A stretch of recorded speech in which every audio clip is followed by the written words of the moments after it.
Welcome back. Montha తుఫాన్ కారణంగా 2 రోజులుగా కురుస్తున్న వర్షాలతో విజయవాడ విశాఖపట్నం మధ్య తీవ్ర అంతరాయం ఏర్పడిందని, అందువల్ల అనేక రైళ్లను రద్దు చేయడం, దారి మళ్లించడం, పాక్షికంగా రద్దు చేయడం జరిగిందని దక్షిణ మధ్య రైల్వే సిపిఆర్ఓ శ్రీధర్ తెలిపారు. ఇప్పటి వరకు 137 రైళ్లను పూర్తిగా రద్దు చేయడం జరిగిందని, 7 రైళ్లను పాక్షికంగా రద్దు చేయడంతో పాటు 30 రైళ్లను దారి మళ్లించి నడిపించడం జరిగిందన్నారు. ప్రయాణికుల ఇబ్బందులు, సమస్యలు, సందేహాలు తీర్చడం కోసం ముఖ్యమైన రైల్వే స్టేషన్లలో హెల్ప్ డెస్క్లను ఏర్పాటు చేశామన్నారు.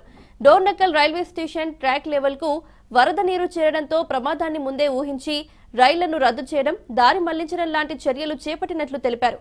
ముఖ్యంగా స్టేషన్ వద్ద ఉన్న గోల్కొండ ఎక్స్ప్రెస్ రైల్లోని ప్రయాణికులను బస్సుల ద్వారా వరంగల్, ఖమ్మం వైపు తీసుకువెళ్లడం జరిగిందని, అదేవిధంగా వందే భారత్ రైలును రూట్ మార్చి సికింద్రాబాద్ కు తీసుకురావడం జరిగిందని వివరించారు.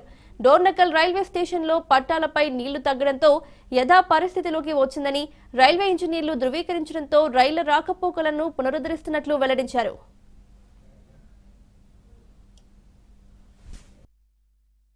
మొంతా తుఫాను నేపథ్యంలో నిన్నటి నుంచి ఇవాల్టి వరకు రైల్వేస్ లో చాలా చోట్ల ట్రాఫిక్ కి అంతరాయం కలిగింది. ముఖ్యంగా విజయవాడ, వైజాగ్ రూట్ లో నడపాల్సిన చాలా బళ్ళని క్యాన్సలేషన్ చేయడం గానీ, డైవర్ట్ చేయడం గానీ జరిగింది. ఇలా నిన్నటి నుంచి ఇప్పటి వరకు దాదాపు 137 ట్రైన్స్ ని ఫుల్ క్యాన్సిల్ చేయడం జరిగింది. అలాగే ఒక 7 ట్రైన్స్ ని పార్షియల్ గా క్యాన్సలేషన్ ఇవ్వడం జరిగింది. దాదాపు 30 ట్రైన్స్ ని దారి మళ్లించి డైవర్షన్ కూడా చేయడం జరిగింది. సో నిన్నటి నుంచి ఇప్పటి వరకు ఇలా చాలా ట్రైన్స్ ని రెగ్యులేట్ చేయడము, డైవర్ట్ చేయడం, క్యాన్సలేషన్ చేయడం జరిగింది. అయితే ప్రయాణికులకు ఏమాత్రం ఇబ్బంది కలగకుండా ఈ సందర్భంగా రైల్వే చాలా ఏర్పాట్లు చేయడం జరిగింది. ముఖ్యంగా important railway station Secunderabad, Vijayawada ఇలా ఇంపార్టెంట్ స్టేషన్స్ అన్నిట్లో కూడా హెల్ప్ డెస్క్ పెట్టేసి ప్రయాణికులకి అక్కడ ఏదైనా సమస్య వచ్చినా, డౌట్స్ ఉన్నా కూడా తీర్చేందుకు కూడా అవకాశం ఉంటుంది. చాలా మంది ప్రయాణికులకి ట్రైన్ ఫుల్ క్యాన్సలేషన్